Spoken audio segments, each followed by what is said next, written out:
Hi hello guys welcome back to my channel. ಹೇಗಿದ್ದೀರಾ? ಎಲ್ಲರೂ ಚೆನ್ನಾಗಿದ್ದೀರಾ? ಐ ಹೋಪ್ ಎಲ್ಲರೂ ಚೆನ್ನಾಗಿದ್ದೀರಾ ಅಂತ ಅಂದ್ಕೊಂಡು ಇವತ್ತಿನ ವ್ಲಾಗ್ನ ಸ್ಟಾರ್ಟ್ ಮಾಡ್ತಾ ಇದ್ದೀನಿ. ಇವತ್ತಿನ ವ್ಲಾಗಲ್ಲಿ ನಾನು ಸೋರೆಕಾಯಿ ಪಲ್ಯ ಯಾವ ರೀತಿ ಮಾಡೋದು ಅಂತ ತೋರಿಸ್ತಾ ಇದ್ದೀನಿ. ಆಲ್ರೆಡಿ ಎಲ್ಲರಿಗೂ ಸೋರೆಕಾಯಿ ಪಲ್ಯ ಗೊತ್ತೇ ಇರುತ್ತೆ. ಅದರಲ್ಲೂ ನಾನು ಒಂದು ಪೌಡ್ರನ್ನ ಬಳಸಿ ಮಾಡ್ತಾ ಇದ್ದೀನಿ. ಈ ಪೌಡ್ರನ್ನ ಹಾಕಿ ಮಾಡೋದ್ರಿಂದ ಪಲ್ಯ ಸೂಪರ್ ಅಂತಲೇ ಹೇಳ್ಬೋದು. ನೀವು ಒಂದು ಸಲ ಟ್ರೈ ಮಾಡಿ ನೋಡಿ. ಹಾಗೆ ಯಾರೆಲ್ಲ ನನ್ನ ಚಾನಲ್ಗೆ ಸಬ್ಸ್ಕ್ರೈಬ್ ಮಾಡಿಲ್ಲ ಅಂದರೆ ಗೀತಾ ಕನ್ನಡ ಬ್ಲಾಗ್ ಚಾನಲ್ಗೆ ಸಬ್ಸ್ಕ್ರೈಬ್ ಮಾಡ್ಕೊಳ್ಳಿ. ಪಕ್ಕದಲ್ಲಿರೋ ಬೆಲ್ಲೈಕನ್ನ ಕ್ಲಿಕ್ ಮಾಡಿ. ಹಾಗೆ ನಾನು ಹಾಕುವಂತಹ ವಿಡಿಯೋ ಫಸ್ಟು ನಿಮಗೆ ನೋಟಿಫಿಕೇಷನ್ ಆಗುತ್ತೆ. ನನ್ನ ವಿಡಿಯೋನ ನಿಮ್ಮ ಫ್ರೆಂಡ್ ಫ್ಯಾಮಿಲಿಗೆಲ್ಲ ಶೇರ್ ಮಾಡಿ, ಹಾಗೆ ಸಪೋರ್ಟ್ ಮಾಡಿ ಅಂತ ಹೇಳ್ತಾ ಬನ್ನಿ ವಿಡಿಯೋನ ಸ್ಟಾರ್ಟ್ ಮಾಡೋಣ. ಬನ್ನಿ, ನಾನಿವತ್ತು ಸೋರೆಕಾಯಿ ಪಲ್ಯಕ್ಕೆ ಏನೇನು ಬೇಕು ಅಂತ ತೋರಿಸ್ತೀನಿ. ಮೊದಲಿಗೆ ನಾನು ಒಂದು ಸೋರೆಕಾಯಿ ತೊಗೊಂಡಿದ್ದೀನಿ ಚಿಕ್ಕದು. ಹಾಗೆ ಅದಕ್ಕೆ ಬೇಕಾಗಿರುವಂಥದ್ದು ಟೊಮೊಟೊ, ಈರುಳ್ಳಿ, ಸ್ವಲ್ಪ ಕಡಲೆಬೇಳೆ, ಸ್ವಲ್ಪ ತೆಂಗಿನಕಾಯಿ ತುರಿ, ಹಾಗೆ ಒಗ್ಗರಣೆಗೆ ಎಣ್ಣೆ, ಕಡಲೆಬೀಜ ಮತ್ತು ಮರೆಳ್ಳು. ಕಡಲೆಬೀಜ ಮರೆಳ್ಳನ್ನು ಕೂಡ ಸ್ವಲ್ಪ ಹುರಿದ್ಬಿಟ್ಟು ಪುಡಿ ಮಾಡ್ಕೋಬೇಕು. ಇವಾಗ ಕಡಲೆಬೀಜ ಮರೆಳ್ಳು ತೆಗೆದು ಹುರಿದ್ಬಿಟ್ಟು ಪುಡಿ ಮಾಡ್ತೀನಿ. ಹಾಗೆ ನಾನು ಇವಾಗ ಒಗ್ಗರಣೆಗೆ ಟೊಮೊಟೊ, ಈರುಳ್ಳಿ, ಹಾಗೆ ಎಣ್ಣೆ ಮತ್ತು ಕಡಲೆಬೇಳೆ ಇಷ್ಟನ್ನು ಕೂಡ ಹಾಕ್ತಾಯಿದ್ದೀನಿ.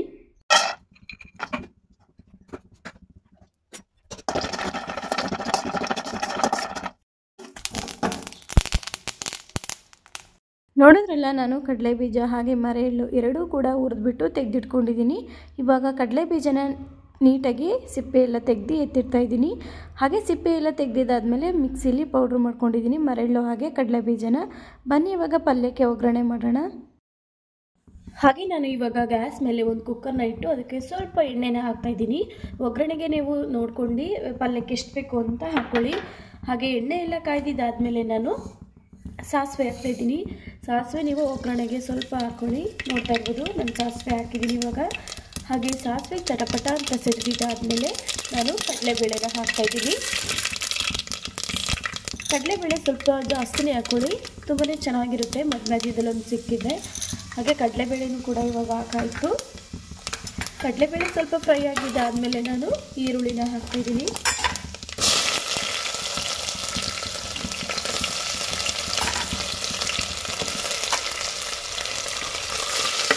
ಈರುಳ್ಳಿ ಎಲ್ಲ ನೀಟಾಗಿ ಕೆಂಪಾಗೋ ರೀತಿ ನೀವು ಫ್ರೈ ಮಾಡ್ಕೋಬೇಕು, ಹಸಿ ವಾಸನೆ ಎಲ್ಲ ಹೋಗೋ ರೀತಿ.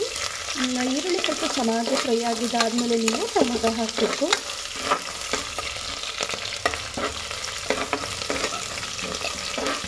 ಹಾಗೆ ಈರುಳ್ಳಿನೂ ಕೂಡ ಬೇಗನೆ ಫ್ರೈ ಆಗಿದೆ, ನೋಡ್ತಾ ಇರ್ಬೋದು. ಈಗ ಟೊಮೊಟೊನ ಹಾಕ್ತಾಯಿದ್ದೀನಿ.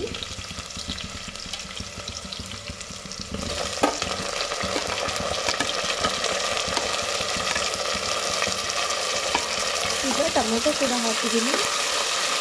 ಟೊಮೊಟೊ ಎಲ್ಲ ಬೇಗ ಫ್ರೈ ಆಗಬೇಕು ಅಂತ ಹೇಳಿದ್ರೆ ನೀವು ಸ್ವಲ್ಪ ಸಾಲ್ಟ್ ಹಾಕ್ಕೊಳ್ಳಿ, ಬೇಗನೆ ಟೊಮೊಟೊ ಫ್ರೈ ಆಗುತ್ತೆ.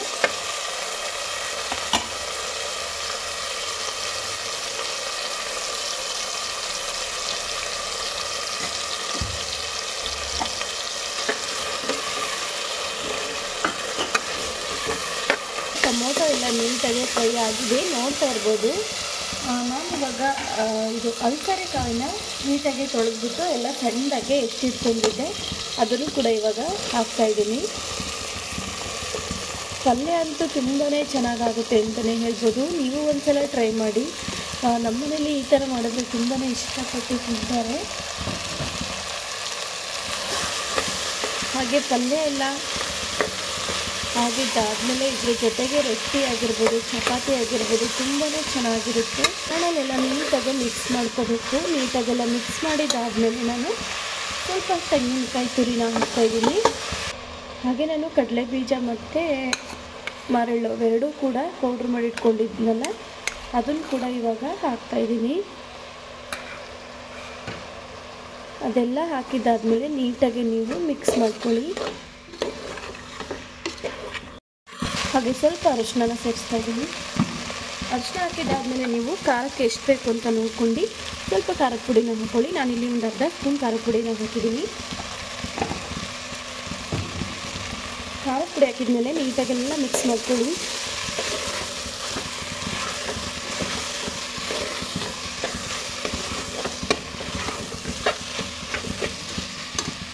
ಇವಾಗ ಇದಕ್ಕೆ ಸ್ವಲ್ಪ ನೀರು ಹಾಕ್ಬಿಟ್ಟು ಒಂದು ವಿಸಲ್ ಹೊಡ್ಕೊಳ್ಳಿ, ತುಂಬಾ ಚೆನ್ನಾಗಾಗುತ್ತೆ ಪಲ್ಯ. ಒಂದು ವಿಸಲ್ ಹೊಡ್ಕೊಂಡ್ರೆ ಸಾಕು. ನೋಡಿ ನಾನು ಇದಕ್ಕೆ ಸ್ವಲ್ಪ ನೀರನ್ನ ಹಾಕ್ತಾಯಿದ್ದೀನಿ.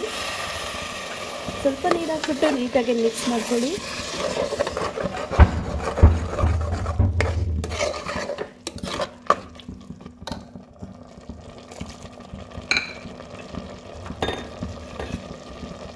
ಲಾಸ್ಟಲ್ಲಿ ನಾನು ಇನ್ನೂ ಸ್ವಲ್ಪ ಉಪ್ಪು ಹಾಕ್ತಾಯಿದ್ದೀನಿ. ರುಚಿಗೆ ತಕ್ಕಷ್ಟು ಉಪ್ಪನ್ನ ಹಾಕ್ಬಿಟ್ಟು ನೀವು ಮುಚ್ಚಳನ ಮುಚ್ಚಿದ್ರೆ ಸೌರೆಕಾಯಿ ಪಲ್ಯ ರೆಡಿ. ಈಗ ಮುಚ್ಚಳನ ಮುಚ್ತಾ ಇದ್ದೀನಿ.